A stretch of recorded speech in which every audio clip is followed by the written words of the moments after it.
Gaurav Sawant is with us live from Tel Aviv as well. The same city where you're seeing these pictures live from. Gaurav, President Biden about to walk down those stairs of Air Force One. Your perspective, Gaurav, on this day, just hours after that big attack in Gaza City. What are what kind of pressure will be on Biden right now, and what does his day look like in Tel Aviv? Shiv, the entire world, all eyes focused on President Joe Biden, because does he have a solution in mind? Or will Israeli forces go inside the Gaza Strip? Will there be more loss of life and property? Every road in Tel Aviv is virtually locked, sealed for the presidential visit. The president should be heading, the US president is heading to the Kempinski hotel, but just look around me. This is another road sealed. The police have sealed virtually every road wherever we are attempting to go. Gaurav, I'm just coming back to you in a moment. I'm just going to talk over these pictures because I don't think you can see them. I'll come back to you in just a moment, Gaurav. You're not on the screen because Netanyahu and Biden have just embraced. He's walked down those stairs. He's now meeting with the other senior leadership of the Israel government.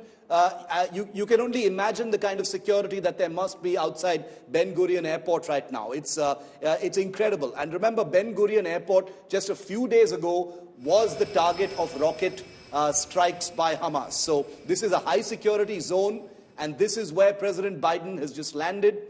He's with Benjamin Netanyahu and other senior leaders of the Israeli government and the dispensations, and he's going to be holding extensive talks with the Israeli government at this point of time to figure out what the next steps will be, because things stand right now on a razor's edge as far as security in the Middle East is concerned, because any widening of the conflict means this becomes a global conflict. The United States, Europe, and other countries will have to take a stand and possibly get involved as well. The stakes are extremely high, and the manner in which both Biden and Netanyahu discuss what's happening, including very, very importantly, the incident that took place, the tragic incident that took place yesterday at the Al-Ali Arbi Baptist Hospital in Gaza City, will be on top of both leaders' minds. The international pressure on Israel has been mounting, and yesterday's incident will have raised it to fever pitch. For Biden, a nightmare situation of a humanitarian crisis which could result in both countries like Iran, Syria, Russia, possibly moving in to occupy certain vacated geopolitical space, is another political nightmare as far as Biden is concerned. So he's got to make his moves really, really fast. He's going to be heading to his hotel.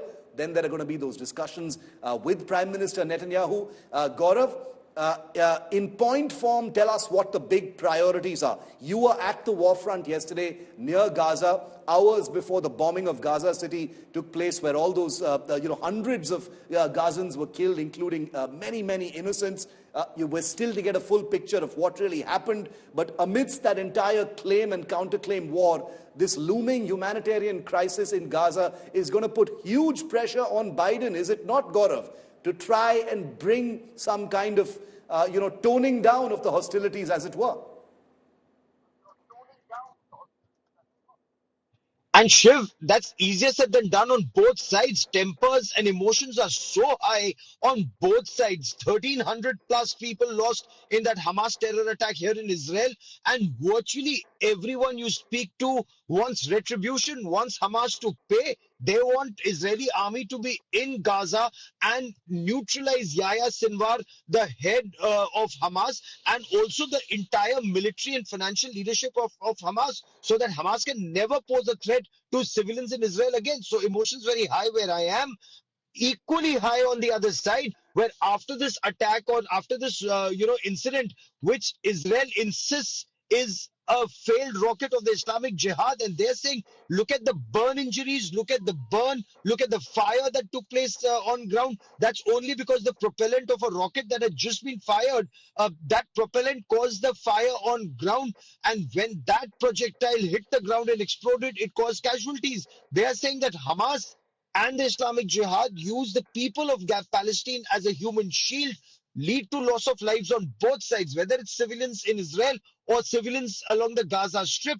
And yet, the pressure instead of on the Hamas is either on Israel or on US President Joe Biden. Gaurav, as you're there, we know that Israel has sent out warnings to Gazans, civilians there to flee to safer areas. But right at the same time, bombing continues, airstrikes continue, and with the latest Gaza hospital that was bombarded, killing 500 civilians, where do these civilians really move to? What place is a safe place? And this mounting civilian casualties seem to be adding immense pressure now for Joe Biden as well, who seems to be standing strong with Israel, but at the same time wants this war to end because you have innocents on both sides bearing the brunt. You're absolutely right, Nabila.